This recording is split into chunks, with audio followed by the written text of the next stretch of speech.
should know this well. Ain't trying to wish you ill. Hope this life treats you swell. Oh yeah, BS, go fuck yourself.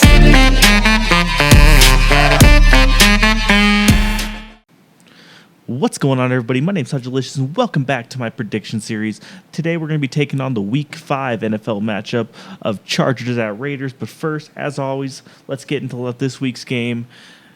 I said last week I would be surprised if the Raiders pulled out a victory here, and that is what they fucking did. They beat the Ravens 28-27 in Baltimore on the fucking East Coast in the morning. This is something the Raiders do not do. They are 3-0 on the road for the first time since 2002 when they opened at 4-0 on the road. For whatever reason, we lost the game at home. We should be 4-0 right now the way it looks like. But my God, is this offense playing good right now? Michael Crabtree is the definition of clutch. In this game, he went off for 7 catches, 88 yards, 3 touchdowns. It seems like every single game, when they need to get a first down, when they need to get a touchdown, it's to Michael Crabtree. He has just been Mr. Reliable. He's been everything and then some that Derek Carr needs to move and function this offense. And that is no knock on Amari Cooper, because Amari Cooper's been balling out. But it's just, when we need it, Crabtree's there.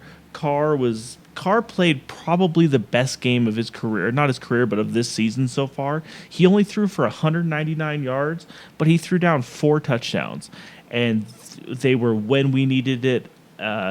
Interesting thing though about the offense, that when the Raiders need to score and they need points, they can't be stopped. They are fucking incredibly dynamic on offense when they need points. But the problem is, the second they get a lead, Bill Musgrave goes into this turtle ass mode where he just doesn't want to move the ball. His screens, like there was a 3rd and 1, I want to say, where they pitched to Latavius Murray.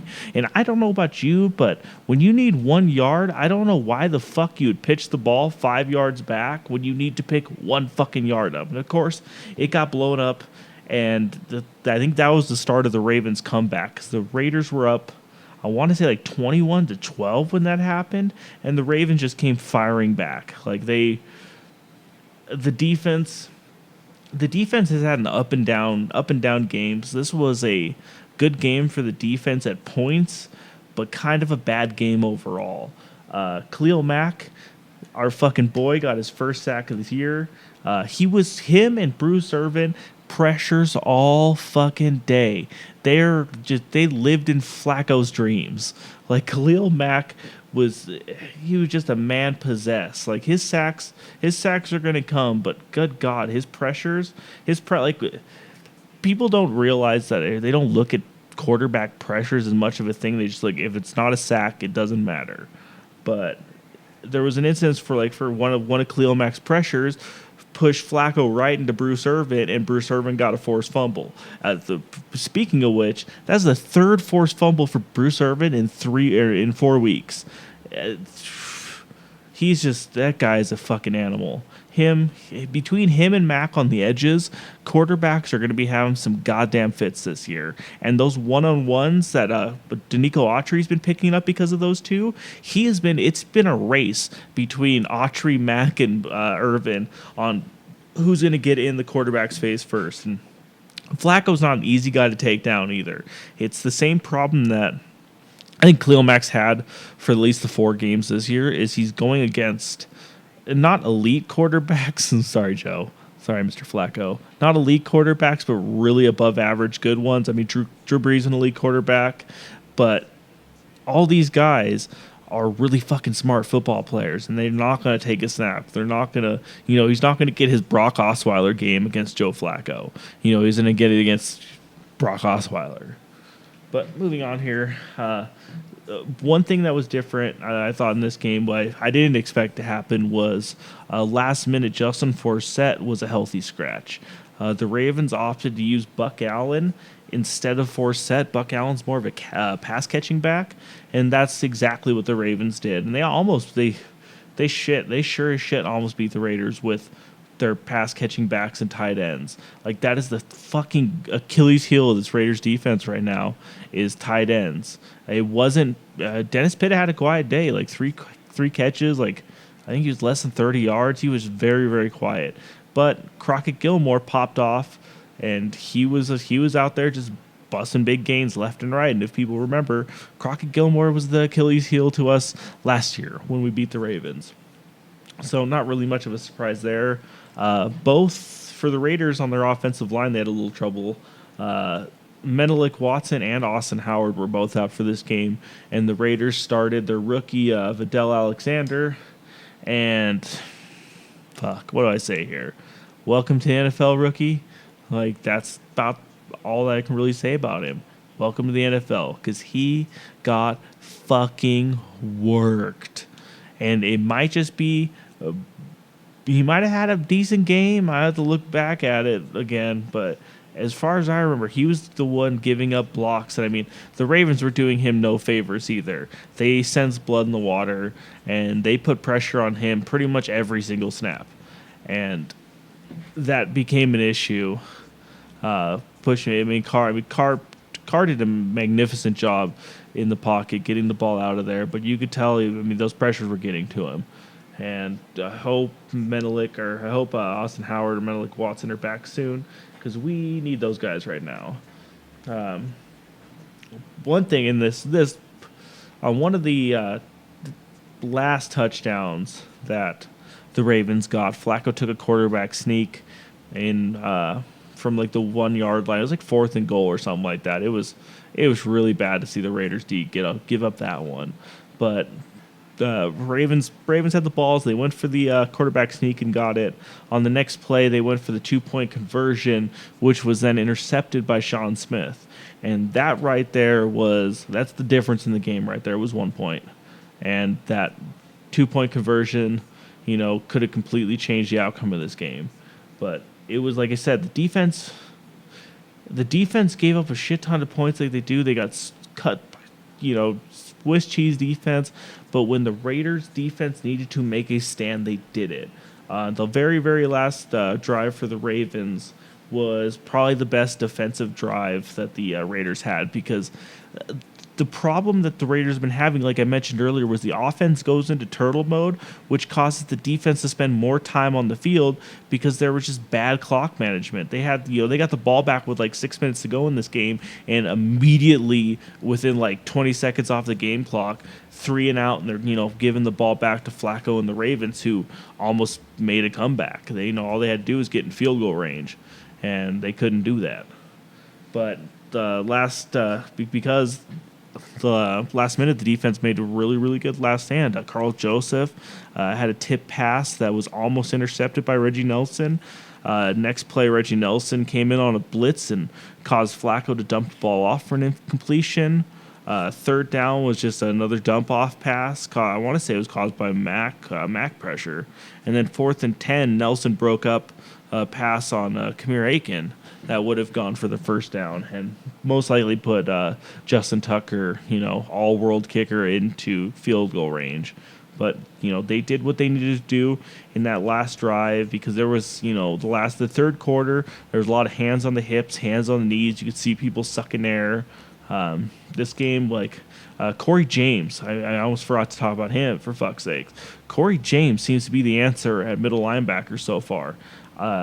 He had a forced fumble and led the team in tackles right behind him, and Carl Joseph both led the team in tackles. He's just been playing good. He's been so much better. Malcolm Smith, I want to say, got a little banged up in this game, and Ben Heaney was benched. It might have been the other way around. Ben Heaney might have got hurt, and Smith got benched, I think is what happened. Because I remember at one point in the third quarter, the starting linebackers was Corey James and Darren Bates, which is not, it doesn't leave the best taste in your mouth, but, those boys went and got it done. Bates did get abused a little bit, but honestly, nothing worse than I've seen out of Malcolm Smith and Ben Heaney so far.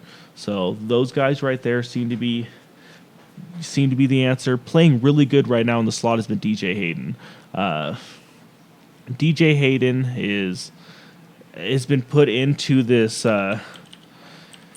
it's like a slot corner hybrid safety, like I explained last week, where he kind of just sits with his facing the quarterback and will take guys crossing routes, kind of like a linebacker will, but like I said, like a third safety kind of thing. And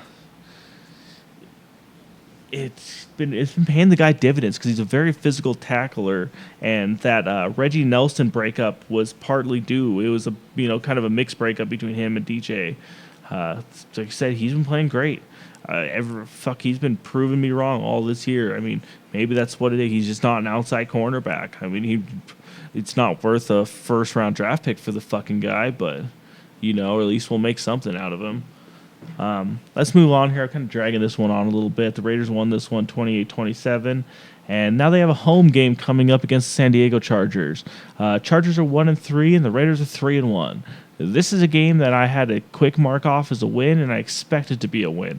The way the Raiders have been playing right now, it'll be not necessarily a shootout game. I hope to God it's not a shootout game trading blows with these guys, because right now they're out. San Diego Chargers are just riddled with injuries right now. I mean, they're out Keenan Allen. Antonio Gates is all banged up. We've lost Monte Te'o. I mean, it's just not been a great year for the Chargers. It's just another down year. It looked like they're. I don't even say they're on the come up again, but they're just in a big rebuilding stage right now, and this is not a game the Raiders are going to lose. I'm going to go out there and say that right now. I'm getting more and more faith in my Raiders each game as they're proving that they can go out there and win these games that they couldn't win last year. Last year, there was like 10 games where they were a touchdown, or less from winning a game. And this year, they have started to win those games. They shouldn't. Last year, they wouldn't have won in Baltimore like that. Baltimore's a better team now. I mean, I know they won last year at Baltimore at home. They beat the Ravens in Oakland. But there's been a long stigma of the Raiders not being able to, especially on the East Coast in the 11 a.m. time slot, being able to go out there and win games, especially on a short week or on a back-to-back travel weeks. Like, I'm fucking impressed, and I can't imagine. I mean, the Chargers also don't have Danny Woodhead. They're relying pretty much on Melvin Gordon, fucking Rivers' arm to Hunter Henry. They got, Travis Benjamin out there. I mean, it's just not exactly it's not the who's who of offensive playmakers out there. As long as they got Rivers out there, though, they're always going to be a threat. I always respect the quarterback, especially when he's good. And Phillip Rivers is a good quarterback. He's got a shit team around him right now. The defense, the Raiders' defense, Raiders' defense is going to feast on these guys. The pass rush. If the pass rush has been getting closer and closer for the Raiders each week, and this is the week where I think that they hit home. I think Khalil Mack gets another sack. I think they're going to be getting constant pressures. I would look for Autry and Stacey McGee to get another sack. Those guys, I wouldn't be surprised if Rivers throws up a couple ducks because of the pass rush, and we see some interceptions out there. But this is going to be, another high-scoring event. Like, the Chargers just lost to the Saints 35-34. I honestly think this game is going to be something a little closer, something close to that score, at least for the Raiders. Like, let's go 38-27. Let's do that, because I think they're going to... I could see that 38-27. I feel like the Chargers are going to be in a position where they're going to have to go for two, and they're going to lose their 2-point conversion, because that's been a big thing lately, is the Raiders will go for two on you. Jack Del Rio has a big set of balls, and he's got a team that for once in the fucking, for at least in my life, since I was a little kid watching the old Raiders Super Bowls, this is the first time I actually seen them being somewhat competent. So let's go with that, guys. We're going to go 28-17 or 38-17. Raiders are going to blow the doors off the Chargers. I don't know what else I can say about that. Chargers fucking suck right now. I will be extremely disappointed in the Raiders if they lose a home game to the fucking Chargers. This is one of those games. This should be. I mean, don't ever sleep on any team, but this should be an ass kicking. So let's go with that, guys. 38-27. Thank you for watching. Please remember to like, comment, and subscribe. As always, go Raiders. Go fuck yourselves. Fuck the Chargers. I'll see you guys next week.